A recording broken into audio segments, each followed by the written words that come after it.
Hey everybody, Bob Chick along with David Bay. We are back with another installment of The Last Rep. David, what's going on, buddy? Not much, man. Same old, same old. Just trying to keep up with all the post-Olympia European tours. This guy winning, that guy winning, that guy winning, this guy winning. This guy and Uh, that guy. Lots of the three Ds. These, those, and them all out there. oh, Jesus. Hey, you know what's cool? These, those, There's been a and lot of discussion on the post-Olympia shows. And it's kind of an interesting dynamic to me because it's almost like a damned if we do and damned if we don't kind of a scenario from the IFBB perspective. It's all we do is hear about people bitching every year about the party line. You know, the same guy's going to be the same thing as the Olympia. Same guy's going to place in the same thing. Well, we've seen a complete upset of that entire process, and then they're bitching about that. So yeah. I'm at a loss here as to what's supposed to be going on. No, you're never going to keep everybody happy. And I think basically what it comes down to is you have a handful of very neutral fans that just want to see the best competitor win on the day of the show. And I think you have the majority of the fans have their favorites. And whoever is, a big Ramy fan, they're going to want him to be winning those shows. And if he's not, it's going to be bullshit. And when he does, Right. they finally got it right. But it's almost like a lose-lose for the IFBB, like you said, because if it's the same guys placed in the same spot, the easy argument or that can be made is that this is consistent as far as the placings and everything go. And then of course there's conspiracies. Well, they want to get these guys qualified for the Olympia. It's like you guys forget. The top five are already They're qualified. already qualified. So as Yeah. far as giving Ramy a qualification, giving Bonac a qualification, giving Dexter a qualification. Now, Dexter, mind you, is qualified for life because Correct. he won the Mr. Olympia in 2008. William and Ramy were already in top five. So any sort of discussion that brings up they're trying to qualify these that's guys out. for this year's Olympia is out because they're already qualified. I would have liked to have seen Phil Heath jump into maybe the Arnold Spain. I know at this point he's a six-time Olympia champion now, so he really doesn't have anything to prove. And so for him, it's kind of just going after the Olympia titles. But I think the fans would like to see him maybe jump in one show or the next. I don't know if that's an issue, if it's kind of one and done for Phil, or if there's always that I don't think I would do that. It's a little out of the box. I mean, Ronnie actually is the one who kind of broke that open some years ago. Going out of the box, doing the Arnold that one year, of course, '01 or I think it was somewhere in that range, 2000 or 2001. 2001, that was Arguably his best, yeah. I mean, which is cool. But let me tell you, Ronnie was the first one to say he would never do that again. He says the prep for both of those was for two shows in a for year. two shows was incredible. And actually, if you remember, '02 was not his best showing. No, By not at any all. stretch. Actually, it was probably one of his worst showings for Ronnie. And part of that was, in fact, because he said he had a shortened year. And, people tend to forget the Arnold's in March. So, it kind of puts you on the short end. And he wasn't used to that at all. But I'm not so sure if I was Phil, I would ever put myself out there. Listen, you're a six-time Olympian now. You're chasing history, chasing your own destiny, all that good stuff. Certainly going to go down as one of the greatest Olympians of all time, no matter what happens from this point forward. I don't think I'd put myself in the line of fire to be possibly taken out. Maybe you hit it off. Phil hasn't been that consistent enough. Let's face it. I think that's what fans want to see, though. I think they want to see if a Phil Heath. I think they just want to see somebody beat Phil. They want Of to. course. Yeah. And I've always gotten along great with Phil, and I've been very open that I think some of his wins have been questionable, but you could make an argument for them. I don't think I've ever seen him win where I threw my hands in the air and started stomping my feet. But there's a lot of people that just want to see him get knocked off, and they feel like if Absolutely. maybe there's a show after the Olympia and he's a little bit off. Kai a couple of years ago was, from what we had heard, was looking to take fourth in Prague before he pulled out. I mean, so listen, some major things can happen. Yeah, I was there. I mean, there was no question he was in fourth at best. Before he pulled out, and that's old news now. But it brings up another good point, or a separate point, but attached. I did talk to Phil a little while back about specifically about competing post Olympia, and in specifics about the Olympia Europe title.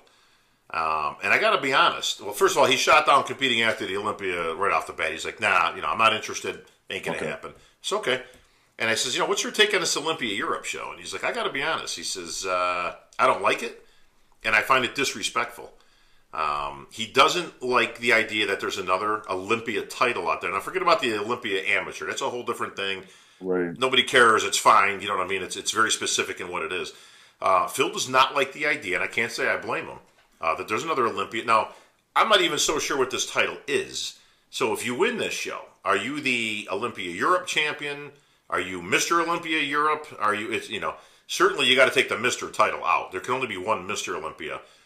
But I got to be honest, I'm kind of on Phil's side with that one, where I'm not so sure I would take too kindly to another Olympia title being out there. This is not the Arnold. Yeah, I think the folks that are promoting the Olympia, obviously the Olympia, anybody who's been there, it's an incredible production. I mean, that whole Absolutely. weekend, the stage, the arena, the meet and greet, everything from A to Z is just ran so well, and it's such a good production that maybe they're thinking, hey, the Arnold Classics, that production has gone multi-continental. It's essentially worldwide now and has done very successful. And so while I can't speak, obviously on behalf of AMI or any of the people that are at Olympia LLC, I think maybe looking at that business model and saying, hey, why not bring a show like we have here in Las Vegas over to the European fans? And so I think the show itself is a really good idea. You've been over to the European fans and the fans here in America. If you haven't been over to a show in Europe, which a lot of people probably haven't, it's different over there. Oh, yeah. Like the fans here, they love bodybuilding and the people wait in line hours to get their pictures with the pros. The fans over in Europe are crazy. I mean, absolutely crazy. When I was at the Arnold Spain last year, I'm trying to walk through the expo with Sean, and I might as well have been a bodyguard for Justin Bieber walking through his concerts. I mean, there was people grabbing him and going nuts. Oh, wow. And so my point is like the European fans are just so crazy about bodybuilding, and there really is a small handful of shows over there. You have the Arnold Europe, you have Prague. This year we had the Levrone show, but there's a pretty small handful of pro shows over there. And so for the people at Olympia LLC to say, okay, we're going to not only have a show over there, but we're going to make it a big production. I think from a business standpoint and for the fans, it's a good thing. For the athletes, it's another opportunity for them to do the business of bodybuilding and make money. Talk so much about that. As long as there's a paycheck being given out, it's a good opportunity for the bodybuilders. But I will agree with you in that the Olympia title, I don't even want to say it's a bad thing. I think it's just a little bit confusing. And I think as the show comes a little bit closer, they'll probably come up with more details in regards to all the questions that we have. And let me clarify. I agree with you on all those points, David. I think it's from a business perspective. I think it's a great idea. So I don't want people to get the wrong impression of what I'm saying here. From the AMI perspective, from the Olympia perspective, from branding the Olympia out even more, or the bodybuilding brand and the IFBB, I think it's fantastic. It's strictly the title I'm talking about. And like I say, you got to be very careful to me with a very rich history and tradition of the Mr. Olympia title. And we've had this discussion before, even in terms of the 212. And we did drop the Showdown title from the 212 this year. So it's no longer the Olympia, the 212 Showdown basically on the Olympia weekend. It's the 212 Olympia. Now, again, we can call Flex Lewis anything we want. He's 212 Olympia champ, 212 Mr. Olympia even. It's not the official title. There's only one Mr. Olympia. That, of course, right now is Phil Heath. So, like I say, we'll see how that pans out. And like I say, maybe with time, if there's 3 or 4 of them, I think it actually makes it a little bit easier. That maybe these just become Olympia Europe, Olympia Asia, Olympia whatever they want to call it. But there is no Mr. title. There is no Sandow. There is no Mr. title. Has to be reserved and preserved for that Vegas show, for what we know as the Mr. Olympia title and all that stuff. Speaking of which, David, I will segue. That's your segue. All right. That's the international sign for segue. I will segue into post-Olympia talk. Our good friend Kevin Levrone, wisely, I think, let's see. Initially, he wasn't going to compete after the Olympia. Then he was. Then we had the Olympia. Then he wasn't. And then I think at the end of the day, he made the smart play in not actually stepping on stage as a competitor. He went out to Prague. He's done some other appearances and that type of thing. However, he did basically reiterate the idea that he wants to continue to compete in 2017. And now talking about, with 8 more months of training and this and that, I got to be honest, bro. I don't think that's a good play. I think it could do more damage than good. I think Kevin got out great on the Olympia stage, as best as he was going to get out. Listen, we've talked about that ad nauseum, placings, whatever, this and that. It became immaterial at the end of the day. It was great to see Kevin on the Olympia stage. He went out with a standing ovation with 10,000 plus in a packed house on the Olympia stage. To me, a very fitting, welcome back and also farewell type of thing. Here's the problem I got. If you come back now and you compete again, A, he's going to have to requalify. You're not just going to get a lifetime pass. He's not an Olympia champion. B, you're just competitor number, 17 now. You know what I mean? Like there is no more real consideration or any of that kind of thing. Or, hey, it's Kevin, At some point, bro, if you want to get yourself back in the mix, man, you're another competitor on that. So people are trying to beat you. There is no nostalgia or anything like that. You're taking a paycheck out of somebody else's pocket. I don't know if that physique, even with another 8 months of training, can get back. Could he, question to you, could Kevin requalify at a circuit show this year, 2017? It's a big depends. His front and his side shots we all saw were good at the Olympia, and I'll go as far as to say they were competitive. His legs and his back were not, and especially his legs. And Kevin's talked about having some issues with his knees and his quads, and he's going through some treatment to help with that. That being said, there's still a really long way to go for his legs to get back to where they were and be competitive against some of the other guys today. So the thing is, when Kevin came out at the Olympia, it was this comeback. It was this one-time thing, and right. We've said this before. The second he walked out on Friday and didn't look the way we had hoped he would, it was like a little bit of a letdown for about a half a second, and then you know what? You set that aside and just enjoyed the fact that you were getting to witness Kevin Levrone compete. That nostalgia and that kind of, this is so cool, we get to see Kevin, that kind of starts fading in a big hurry when he comes back next year again if he doesn't make some serious improvements. Now, in Kevin's defense, anybody who's just a hardcore competitor, he's been playing sports since he was a kid, so it's not just like a bodybuilding career. In his head, I got to think, if he questions even a little bit as to whether he could have been better at the Olympia, he's going to have a hard time not coming back again. It's like that. It's that, could I have done better? Could I have done better? And he obviously he looks fantastic for 52, and I think without he had questions. Yeah, he talked about this. He talked about this comeback for years. I mean, he talked about this comeback for years. This big what if, the old Rocky. I got something left in the basement.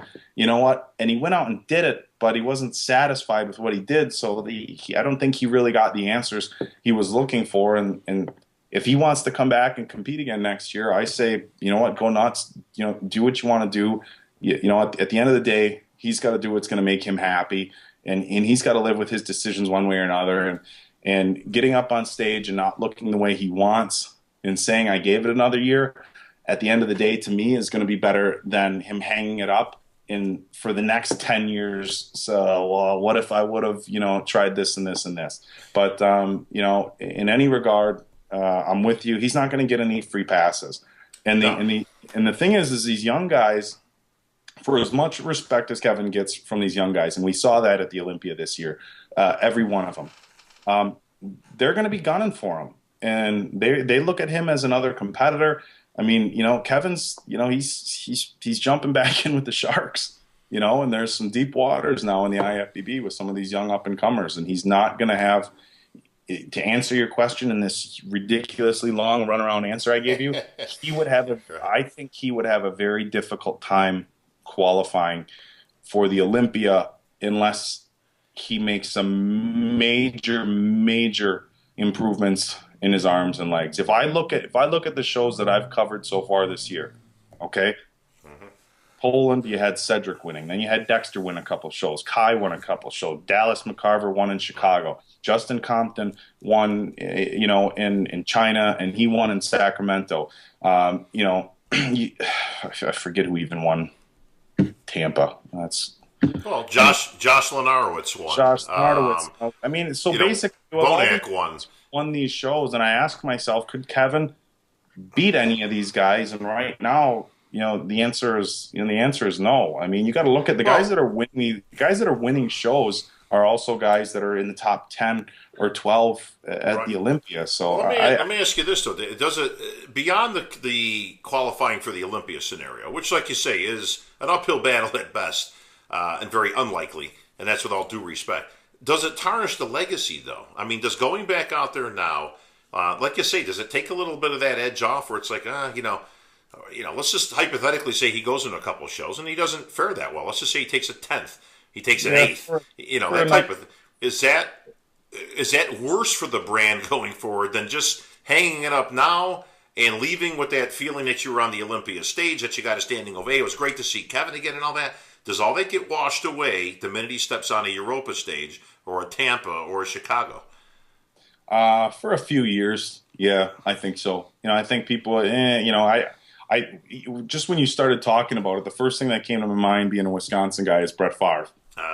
Great analogy. That's great. And even after he left the Vikings, or after he left the Packers, crappy year with the Jets, but then a phenomenal year with the Vikings. But he hung around a little bit too long with the Vikings, and it almost got sad. And then there was okay, we've seen everything we need to see. And then after a couple of years went by, it's like, everybody in Green Bay loves Brett again. And I think that's going to be the thing with Kevin. I think, if he comes out on stage next year and doesn't do so good, yeah, I think people are going to be like, well, he's just not what he used to be. And then a couple of years later, it'll be back to remembering him for history. Clearly not on his side, as we can come up with a dozen of these things right now. It's Jordan with the Wizards. It's there's been a lot of these guys, bro. Favre is probably one of the better analogies to a degree. I'll even go Montana with the Chiefs, although he wasn't that bad. But it's still it's OJ with San Francisco. Jerry Rice. It's Jerry Rice. You can go down this list, bro. But you can't give me one example of this type of scenario that actually went the other way. There's no good ending to this. Now you got me thinking all these. Go ahead. Here, I'll give you to the next show to think about that, because we got to move on to some other stuff. Speaking of the Europa, which I just mentioned, tomorrow I'm off bright and early. Europa Phoenix going on. Ed and Betty Pariso, of course, along with Scott Templeton, Eric Hillman, and the crew at Europa, of course, putting on another great show. This is a good show. It's really a huge expo in Phoenix. Yeah. Headlining it, of course, the 212 boys will be taking the stage, and this one's turning out to be a pretty good lineup, David. Yeah, a couple late entries. You have Guy Cisternino and Charles Dixon jumped in. Hidetaro was already on the list. The guy I'm going to be looking out for the most, and we'll have pictures and we'll be doing some updates and stuff. We don't have a crew on hand there, but we'll have the photos and stuff. But the guy I'm looking out for the most is John Jewett. Now, John I think he got 6th in the middleweights last year at the USA's, came back, won the heavyweights this year, 40 pounds of stage muscle in the off season. And I think he just made heavyweights. So he's one of these guys who's going to definitely have to peel back to get down to 212. But I think he's going to be competitive right out of the gate. I think that Charles Dixon, Guy Cisternino, and Hidetaro are easy first call-out guys. But I think I wouldn't be one bit surprised if John Jewett was in that first call out and compared very well to these guys. If you're Guy Cisternino, you had to be jumping on this show the second the Olympia ended. Guy is a perennial, first call out person, competitor. I was going to say guy, but that was a little redundant. But, listen, Guy's always in the mix, man. He's always up there. He's won a whole bunch of shows this past year, established himself. I'm sure he's disappointed at the Olympia. And it's not so much that he came in off, rather than, man, that show was so deep, tough and difficult. When I was announcing the guys that were the non-top 5 finishers. Yeah, Holy right? crap, bro. I mean, there were some names in there that it was like, whoa. Yeah, You he know, was visibly disappointed on stage, and guys not he's not and he's never been and he probably never will be a guy to really hide his emotions. He says, he no. says how he feels and he feels, when you talk to him, he feels like if he's on, he can beat those other guys. And so when he's up there and he's not getting compared, yeah, he's pissed off. So I'm assuming he's going to come back in to this Europa. Well, see, this is smart play right here. This is great strategery. All right, strategy. and for a good reason. See, now this is a competition that a lot of guys didn't have on their radar. Well, it's past the Olympia. They started eating donuts and stuff the day after. Got a little crazy, and then it's like, screw it. I'll wait till next year. The next season, past the first of the year, as we talk about in bodybuilding, seasons, so to say. Guy had his eye on the prize. I think this is a smart play. I think Charles Dixon's another one. That's a great move for him. Like I say, or a great opportunity for somebody new, like you just mentioned, like John Jewett to get in there and maybe establish himself, even if it's not a win. Perhaps he can stand toe to toe with those guys and put himself up on the map. So great opportunity. So we've got some pro shows. We've obviously got the NPC amateurs, and of course we've got an entire expo filled up with every booth known to man that will be there. Unfortunately, one of those quick shout outs, as most people know by now, author Al Ria from ALRI Industries passed away this past week. I actually knew Art Scott, as his real name was, for many years. He was an interesting character. He was very unique. He was almost like a mad scientist, I want to say. Very smart. Knew his stuff very much, but definitely more at home with the white lab coat on than the tank top that we became accustomed to seeing him at the shows. But he passed away this last weekend, so we wanted to give out, of course, our condolences to his friends and family. Speaking of bodybuilding, we talk about some of those great names. We talk about some of the guys establishing themselves, David, throughout the year and all that. A topic came up on the boards this week. I don't have it in front of me, but whoever put that one out, I thought it was a great topic and something I wanted to get your take on. But there's the Sergio versus Sergio Jr. Topic, and I thought it was a good one to kind of for us to discuss. Can he be anywhere near like what his father was? Can he follow in his footsteps? That type of thing. First of all, listen, you're talking about a different time and a place and all that. I mean, it's, once again, that unfair, analogy, it's Babe Ruth versus, somebody today. It's like, look, you can't even compare these two. You talk about an unfair comparison. I mean, that's a little rough, isn't it?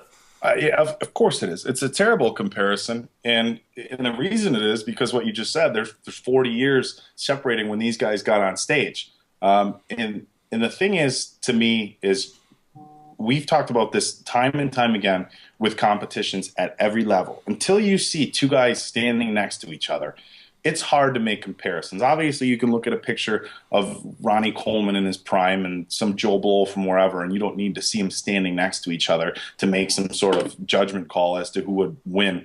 But when you're talking professional caliber, and Sergio Jr. is no small guy. No, he's not a guy. And I'm probably going to catch some heat from the real old school guys and the hardcore, golden era guys. But Sergio Sr. wasn't competing against anywhere near as deep of a field when we're talking big guys as his son is now. I mean, if you look, like if you guys, you watch Pumping Iron, yeah, you had some fantastic physiques. You had Arnold, you had Lou, you had Serge and Bray. But as far that's as about this, it. But as far as this pool, I mean, if you look at some of the other guys that were in that show, like some of these guys winning, like Ken Waller's physique in Pumping Iron wouldn't win a local NPC show today from a muscularity or a conditioning standpoint. I mean, so when you look at the size and the depth, and of course the discussion that's going to come up right away is the supplements, the drugs, and the differences in training. That's irrelevant. See, this is why you can't compare eras. Right. It's unfair. Listen, if I took a time machine and I took Sergio the father and I took Sergio Jr. and I took them both at their absolute all-time best and put them on stage next to each other, Sergio Jr. absolutely destroys Sergio Sr. Okay? And by today's modern standards of conditioning, of what they're looking for, listen, they weren't looking for lines in your ass back in the '60s. Right. They weren't looking. Again, by today's standards, again, we're not talking about he's Bob's out of his mind. We're talking about Sergio, 3-time Olympian. Listen, we get all that, guys. Okay, we get it. This is why you can't even compare eras. You can't do it. It's not even debatable. I just get a little bent with some of the guys, and I don't know Sergio that well, so it's not like I have him and I aren't having hot dogs and Kool-Aid on Sundays and watching baseball, but it's like he's a very good bodybuilder, and he's a big dude, and when he's on, he looks really good. And so to compare him and for people to say, well, he'll never be even anywhere near as good as his dad was, it's like, okay, well, his dad was competing in a different era. And if we're going to be really, really critical here, structurally, was his dad put together better than he is? Probably yes. Size-wise, until you see them standing next to each other, hard to say. Conditioning-wise, Sergio Jr. kills him, but back in the 70s and 60s and stuff, that wasn't the benchmark for what made a good athlete. So it's hard to compare. And I think that the guys on the forums in this particular thread that are going after Sergio Jr., he's never going to be as good as his dad. I think those guys are the same guys who are just so hung up on the golden era and stuff like that. And listen, I'm as nostalgic as anybody, bro. I'm as old school as they come. I know the history. I've got books and stuff and magazines, as I've told you, dating back to the 17 and 1800s. I've got some pretty cool stuff out there, that's to the history about it. You can't compare them in terms of legacy. Okay? I mean, listen, is Sergio Jr. going to win the Olympia 3 times? No. He's not going to win it 2 times. He's probably not going to win it 1 time. Maybe down the road you're going to want to rule it out because, listen, the kid's good. They got to get him on a pro stage just to even see what he's capable of and how he stacks up against today's pros. But you're talking physique versus legacy. Listen, Sergio Sr., is obviously an icon in the sport. No, you're never. That's like saying, can Arnold's kid ever, clearly not. Nobody can. You're not going to be better than him. You're not going to be, none of that kind of stuff. At best, you forge your own path and all that stuff. I want to talk more about in terms of physiques now. Does Sergio Jr. have what it takes to win a pro show, to get on that Olympia stage, which I think would be really cool, to have the father-son deal in Olympia history, which I'm not so sure has ever taken place, actually. I got to think about that one. This is where we need Peter McGuff, who, by the way, is it's not that. I mean, not to say that it's not that hard, but if we go back through the Olympias, from, I don't know, Larry Scott's kid was never on stage, Arnold's, Sergio's, Frank Zane's, Chris Dickerson's, Samir. I mean, it's a pretty short list of Mr. Olympias, so it's easy to go through. And I'm gonna say no, we haven't seen that. Pretty sure we've never had one. Yeah, I mean, so that would be pretty cool. I think he's gonna have to get a little bit bigger. I mean, he's a big kid. He's got really good quads. He's got he's got a lot of good body parts. He needs to get a little bit bigger though. I think he's gonna do the New York Pro this year. From what I've heard, that's gonna be where he's jumping in. So he's jumping into a deep show. So we're gonna know in a hurry how he stacks up against those guys. But I think he'll do pretty well. He was a national champion, won the overall at nationals. He's got to be on. I've seen him off a couple times, and he has no room to be off whatsoever. At least not with the size that he's carrying around right now. So he's going to have to be on the money. But if he is, he can. He's one of these guys where I don't know if he can win a pro show in 2017, but I could see him, taking 3rd or 4th at a handful of these shows and racking up enough points to get to the Olympia. So if he picks it right, David, I think he could win a show in 2017. And again, there's shows out there that seem to just sneak up on people. And I think about shows, like a Vancouver Pro, or like a. He probably could have won it this year. Yeah, actually. Well, like the Ferrigno coming up. Obviously, I don't believe he's preparing for that right now, but that's another show. That you again, there's certain shows that for whatever reason don't seem to get the best of the best coming there, which is great because it gives people opportunities to win a show fair and square, or even if he were to travel overseas. Again, there's a great opportunity there. But I think he's got the fundamentals. The only thing he doesn't have that the old man had is the waistline. His father's waist was ridiculously small. Yeah, and the guys who are going to make the structural argument, look, I would like to make that very clear so I don't get lit up 3 ways from Sunday on the boards. I do not think Sergio Jr. is as structurally gifted as I his father. agreed. Yeah. That being said, can you? I don't know if I could count on how many guys are ahead. I mean, Yeah, give me somebody it's else. such a small number. I'd have to sit here and think who if I had to go through like all the bodybuilders I can remember and say who do I think is more structurally or genetically gifted than Sergio, you're going to have a hard time coming up with a list. You know, Well, I mean, that's what made him great, and that's what made him an icon in the sport and part of history, and a three-time Mr. Olympia. Interestingly, when you watch Sergio on stage, and I've seen plenty of footage and pictures of uh, the great Sergio, of course, over the years, there are certain poses, bro, where he so much looks like Sergio Senior that it's frightening to me. I mean, even the facial look, the most muscular with the big grin, that's his father, man. The victory pose, even. Now, again, minus the tiny 28-inch waist that his father had. Yeah, he yeah. doesn't have that, but you know what? That in that pose, it's so reminiscent of his father. I mean, like I said, there are two or three poses that he hits that it's like, wow, man. I mean, that's pretty cool stuff. Yeah, Um, no, it is. It's anytime you see, and it's something that we don't see in bodybuilding. You see it in other sports a little bit, the father sons. You see it, in the NFL, and you see it in basketball. We've seen it in baseball. I think there was, God, I think when I was younger, I think Ken Griffey Jr. and Griffey, Senior yeah, weren't they playing at the same time? yeah, I think they did. Yeah, actually, One of Griffey's last years.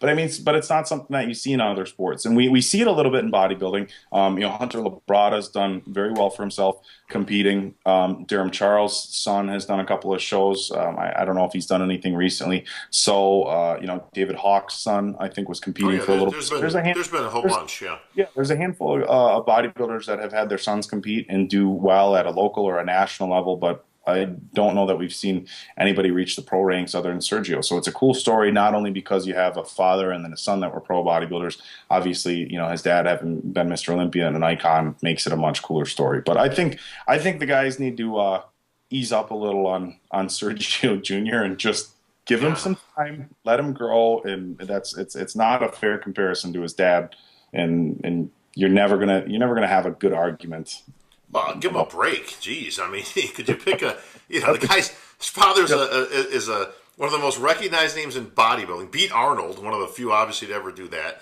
and won the Olympia three times. But other than that, Yeah. Well, yeah, the other thing about Sergio is that he's not trying to ride off his dad's coattails at all. no, I mean, no, so when we talk about people in this industry trying to break through and become popular and do all this stuff, and this is an industry where it's so cutthroat. You'd think that people would be taking every single advantage that they could to try to get their name out there and to do whatever. And Sergio's not doing that. He wants to make a name for himself. He wants to be known for the stuff that he's done and not what his dad's doing. And he's putting in a lot of work to get there. And he moved out to California, so he's training out at the Mecca. Brad Rowe jumped in on the thread and said, "Hey, Sergio's out there busting his butt." And Brad kind of reiterated, the same sentiments I just shared, that Sergio's trying to do this, on his own, trying to do it his way. And I think you'll see. A very competitive Sergio come May in New York. I tell you the thing I like best about Sergio, and I've got a few chances to spend some time with him and talk with him, even as far back as before he was really on a competitive scene. I remember talking to him when he was taking his father around at the Olympia and stuff, and he doesn't make any bones about it. He doesn't paint a rosy picture. I mean, he had a very tumultuous relationship with his father. His Yeah. father was very difficult, very hard to get along with. He was very old school, very thick-headed, and bullheaded when it came to certain things. He did not support Sergio Jr. No, In his no. bodybuilding efforts. If anything, he tried talking him out of it. Just honestly, he Yep. just wasn't really there for him in that respect. Sergio Jr., to his credit, always respected his father. He took care of his father right till the end. But he wanted to forge his own way. But if you ever get a chance to talk to him, he's got the best personality. You talk about personalities in the sport of bodybuilding, and he's one of the best ones. He's such a good kid. He's got such a great disposition about where he is in bodybuilding and all that. I don't think I've ever seen him in a bad mood. He's always got that big smile on his face. He's happy to be where he is, doing what he's doing. I can't wait to see him on a pro stage because it's going to be exciting to see the next generation up there. Same thing with you mentioned Hunter Labrada, Lee Labrada's kid. Another good kid, man. I tell you, the apple don't fall far from the tree. I watched him compete in 2 Texas shows this year. Yeah, he did.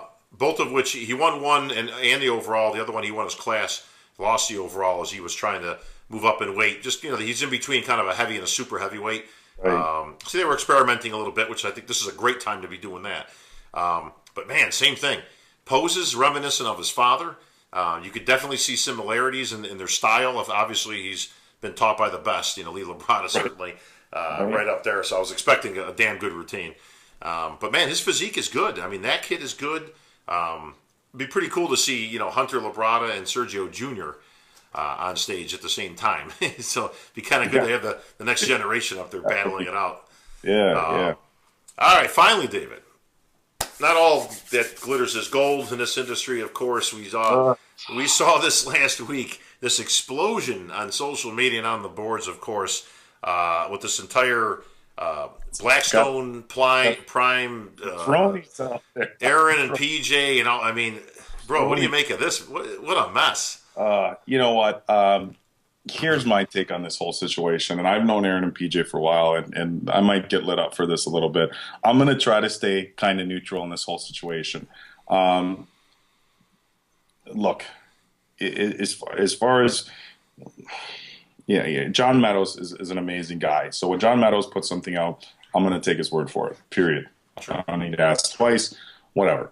But all the stuff with Aaron and PJ, like I said, I don't know all the ins and outs of this.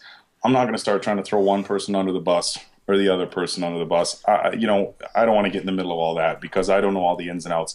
And I'm sure you've seen it 1,000 times, and I've seen it 1,000 times where somebody gets a half story, another person gets a half story, somebody gets a third story, and nobody knows what's really going on.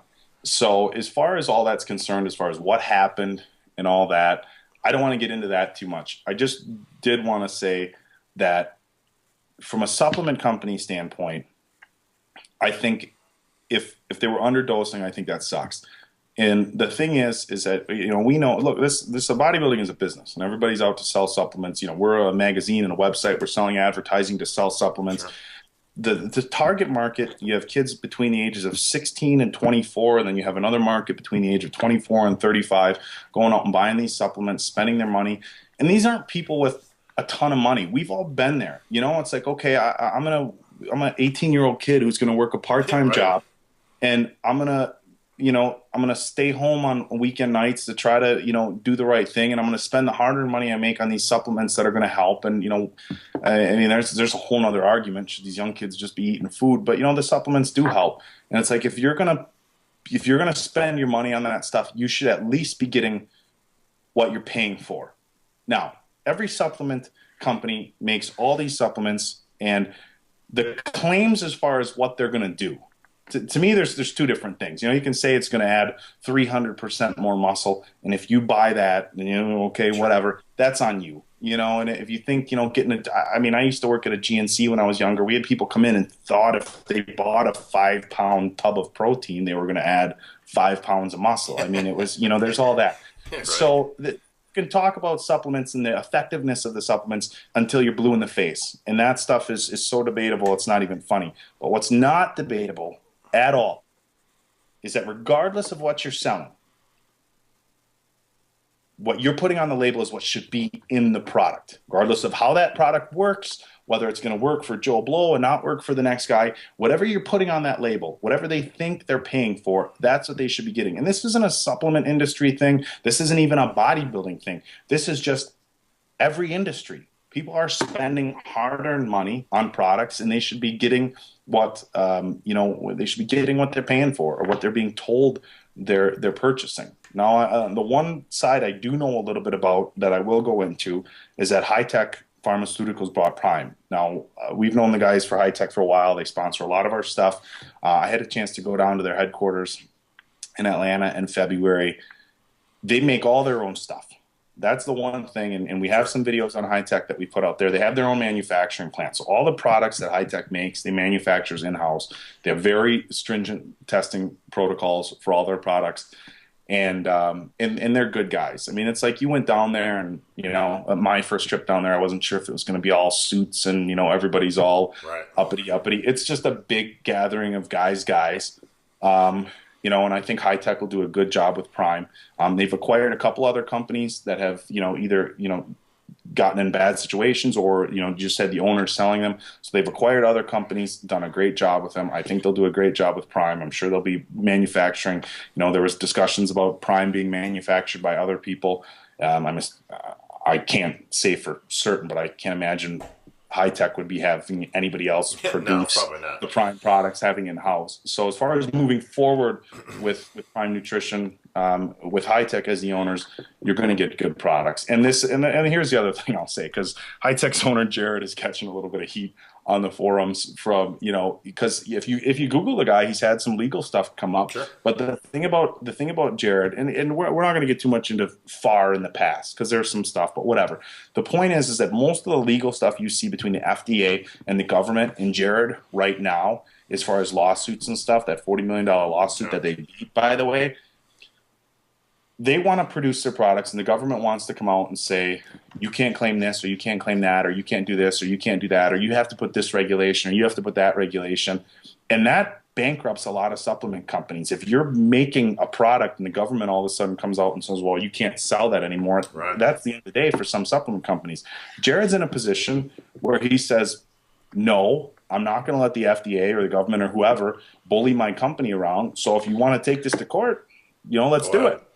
And so there's going to be headlines about Jared. There's going to be stuff about high tech, but he's doing a great service for the supplement industry as a whole, because a lot of these companies don't have the money to fight the government. And a lot of it, look, and I don't want to get too into some big government thing, but I said this before. I'm like, we live in a country where I could go to a gas station, I could buy 6 bottles of vodka and 4 cartons of smokes and go home and essentially kill myself. But the government says, "Whoa, we can't have too much creatine on the shelves or ephedra or something." Right. It's just bullshit. It's total bullshit. And the government is, they get away with bullying some of these supplement companies. So I think it's pretty awesome when you get a guy like Jared who comes in and can say, you know what, we're going to produce our products, we're going to sell them to our customers, and if you're going to shut us down, you're going to have to come out with guns blazing, because they're not just going to put their tail between their legs. Well, there's 2 parts to the story. One is exactly what you just highlighted and talked about. Jared Wheat, obviously high tech and all that. I think it's a good direction, obviously, for the company. I think they'll probably do very well with it. The other half has to do with basically the 2 individuals, or 3 if you want to include John Meadows, Aaron Singerman and PJ Braun. I give this message to you guys in particular. Shut the hell up. Just shut up. I mean, seriously, do either of these guys think that this is helping either one of their causes? They're both going to lose in the end if you just keep attacking each other. And, well, Aaron did this, and, well, PJ did that, and, well, John said this, and, well, when he was here with us, and when I was there, everything was good, and then when I left, listen, like I said, you guys are not helping each other out, okay, either one of you. Both your companies are going to suffer. Both of them it's going to be a negative connotation. So it doesn't matter. You listen, you can fight for who's right, or you could just move on. Yeah. Move on. I think what happens is that this is such a small industry, and through social media, everybody knows everybody. Sure. And so when you know everybody in the industry, you want to uphold your reputation. And the thing is that social media makes it so easy. I mean, PJ went live, and all of a sudden you got, I don't know how many people watching it. Social media makes you so accessible to all the people that are following you, all your customers, all everything. And I think these guys were out there trying to defend their own reputation, get their side of the story out, when from a business standpoint, that, sometimes you got to, look, you got to set personal stuff aside sometimes in business and just say, we're going to handle this in the best manner that we can. PJ obviously was passionate when he went out and said what he did, and and there's been responses and back and forth. But like I said, at the end of the day, I don't know enough about the whole situation to make too many judgments. Honestly, it's irrelevant. It really is. It's irrelevant. Who's right? Who's wrong? Who did what? Who set up who? Who did possibly did this or that? Listen. There's too many choices out there today, guys. There are hundreds and hundreds and hundreds of companies, like, I don't know, IronMag Labs, perhaps. good companies that are out there with. Have a supplement shirt. I just got my Your Breakfast Club. Very appropriate, by the way. For you guys watching, I came on the show. I had a white V-neck on, and Bob went. I grabbed an '80s shirt, and overruled. My Breakfast Club shirt was the closest thing I had handy. You listen, you'd have gotten crap if you didn't have that on, so you should be thanking me for that. But it's got a letter on the back, the letter that they wrote to Vernon. Gratuitous backlat spread being shown, by the way. No, the only thing annoying is that when I have the shirt on and people come up and actually want to try reading the back of it because they want to read the whole thing, they're like, "What the?" It's not get crazy now. But well, listen, that's my message, David. Like I say, this ain't helping nobody out there for these guys. Like I say, do yourselves a favor, boys. Shut it. Just move on. Work with your own companies, but get off this battle with each other, because honestly, or stay on it, because honestly, it's better for some of the other companies, like I don't know, IronMag Labs, perhaps. Listen, there's lots of choices out there. At the end of the day, you're going to go with a company that's reputable. You're going to go with a company that's got true labeling, that of what's in there, and that's the bottom line. People, like you say, they work hard for their money and they put it out there, and they want to make sure that the least they can get. Listen, there's 10 other shows of discussion as to what supplements don't do. It's snake oil, it's bullshit, it's this. We've heard it all. The least you could do is have what's exactly supposed to be in there that's on the label. At the end of the day, that's the best you can do for your consumer. And obviously, we're all in the same business. So that's going to wrap things up, David, for another exciting week in the bodybuilding world. We've got lots of stuff coming up, of course. There used to be a considerable off season, but those days are gone. Yeah, we've got other pro shows coming up.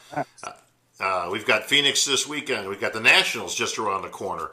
Ferrigno Legacy. Got the Ferrigno Legacy. Europe. So lots of stuff coming up. We'll be on the boards to field all your questions, of course. And for any of you idiots that want to come out there, feel free. I'm more than willing to take you on once again. Anybody wants to battle, you know where I am. Always fun, David. All in good fun. You know where to find Bob. You know where to find me. All right, bro. Appreciate you coming out, David. We'll catch up with you next week for another installment of The Last Rep. That's going to break it down for this week. I'm Bob Chick. That's David Bay. We're out.